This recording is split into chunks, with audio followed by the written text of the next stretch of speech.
นั่งขิงข้าวยำกับปันอันให้เมือกลงเนี่ยกวนเฮาค่ะตีหาตั้งจมซื้อจะอะไรดีละเย้ากวนเฮาค่ะเตะฝากตั้งมุมมองไว้ดีละมาสุงคาพ่อแม่พี่น้องหนุ่มให้ใส่โอ้ยก็ตีนับย้ำเฮาค่ะตั้งเสียงตั้งคิดสู้พระเป็นเสาผู้ใหญ่แม่และสูงสุดบนดาววันเมื่อไหร่เฮาค่ะเลยทบกันเดียงวันหนึ่งวันเมื่อไหร่เฮาค่ะได้เอาเย็นแห้งซ้อมกันเนื้อข้อความของพระเป็นเสาผู้ใหญ่แม่สูงสุดเสาพระเป็นตีขัดเย็นในเขาวันนั้นสุดย้อนให้พี่น้องเขาเต็มความถามคอมเมนต์เด็กถูกสั่งเด็กแชร์อย่ากดเด็กซับซ้อมเฟซหักไตของเขาเข้าไว้ปุ่นดาดได้เป็นเอ็นแห้งเขาค่ะเฮ็ดวิดีโอสุดกว่าแทงตั้งหนากวยเหมือนกันปุ่นดาดพี่น้องค่ะได้หันวิดีโออันเมื่ออันที่มาแทงตั้งหนานั้นเขาค่ะเพราะว่าเขาค่ะได้ตัวกว่าเนื้อกำผ่าโลกาหลงข่าวย้ำเลยอันว่าได้เป็นเพกาละหาแหล่งเมืองอันว่าได้เป็นตั้งอันปล่อยตึกตั้งอันอิงสันตั้งอันนำถมตั้งอันไพ่ใหม่ตั้งอันลมแรงหลงก้นมึงหนึ่งแหล่มึงหนึ่งตึกต่อกันก้นเคอเหลวกันเอากันตายหมู่พี่ซุ้มน้องปอแม่จังกันการงานนำหนาไหลลู่ซุ้มกงมันนี่นำหนาไหลลมปังปอแม่นำหนาไหลซุ้มลูกล้างลูกอ่อนนำหนาไหลผ่านปอผ่านแม่โอ้ยก็โอ้ยเสหมู่พี่ซุ้มน้องอันยามเฮ็ดนาทีการงานจอมกันเมื่ออันอาเกียวมันขึ้นเยอะเปียงปอเมื่อหนังเสายังอ่านมีไว้หางเป่าหางมัน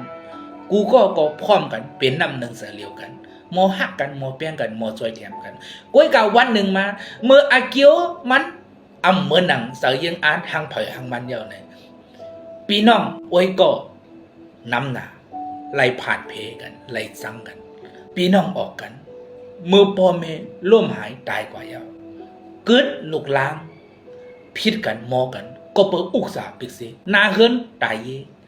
อันยามหักกันอันยามจมเสือมวนเปียว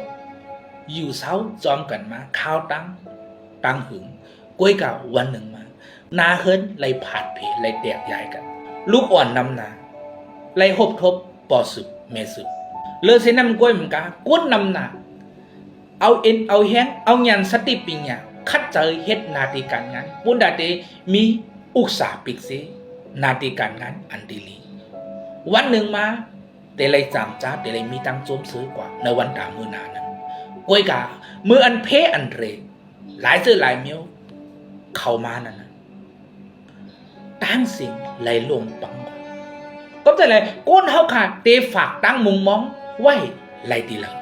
ก้นเฮาขาดเตหาตั้งโจมซื้อมนเปียวอันเตอันมันอันเจ็ดไหลตีหลัง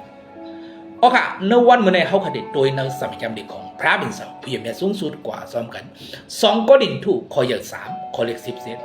ลองมันจำเจ้าพระนั้นเป็นวิ่งเห็นเจ้าเลยตีอันวิ่งเห็นเจ้าพระมีนั้นมีกัดเห็น3 สาเลยตั้งอันรอดแล้วออกว่าจังหนังไหนเขาสมัยจำลีของพระบิณฑผู้ใหญ่สูงสุดไล่ลาดเหนียวเขาไว้เสียงแรงนี่นะครับตีอันพระเป็นเจ้าอยู่เศร้านั้นตีนั้นเตมีตั้งกัดเย็น3 สาตีนั้นเตมีตั้งอันร้อนแล้วตีนั้นเตมีตั้งหลีมังลาตีนั้นเตมีตั้งโจมซื้อมวลเปียวในเขาก็จะได้เล่นในวันเมื่อไหร่ข้าใครฝากถึงพี่น้องเขาซาซุมเจออันตุกข้าอยากผืดขันเจอซาซุมเจออันต้องไม่ซาซุมเจออันห้องให้ซาซุมเจอเป็นย่อขาดทั้งใครทั้งเป็นซาซุมเจออันปลายเพมิวเนื้อหอยเนื้อลอยซาซุมเจออันไรลู่ซุ้มกว่าลองมิวเหล่าเสียมตีพี่น้องเขาหู้ว่าผู้เหล่าตีปันตั้งนิ่มเจอหู้ว่าผู้เหล่าตีปันตั้งจบซื้อพี่น้องไหลซื้อหู้ว่าผู้เหล่าตีเอาพี่น้องเขาออกเสียตั้งอันไม่จะขี่เจออยู่กูมือกูวันไหลจึงวันเมื่อไหร่ข้าใครลาดว่ายังมีพระเป็นเจ้าผู้ใหญ่แม่สูงสุดป้าหนึ่งพ่อมบุญดาเด็กเขากันนะเพราะว่าศาสตร์ปันพี่น้องเขาเลยมันจะพ่อมบุญดาเด็กจอยเดียมพี่น้องเขาอยู่ตาเสียเขาพระเป็นเจ้าผู้ใหญ่แม่สูงสุดปานั้นว่าเขาคันแต่เป็นกวนเคอหรอกวนมิวหรออยู่ในศาสนาอันเราเสียมว่าเพราะว่ากวนเขาขาโกนเราเสียมว่าคุบเขาสุดต้องย้อนตั้งดีมังละย้อนตั้งสวยเทียมตีมันเจ้าพอเนี่ยซึ่งมันเจ้าพ่อมบุญดาเดเข้ากันในสุดาอาสาของพี่น้องเขาเลยมันเจ้าพ่อมบุญดาเด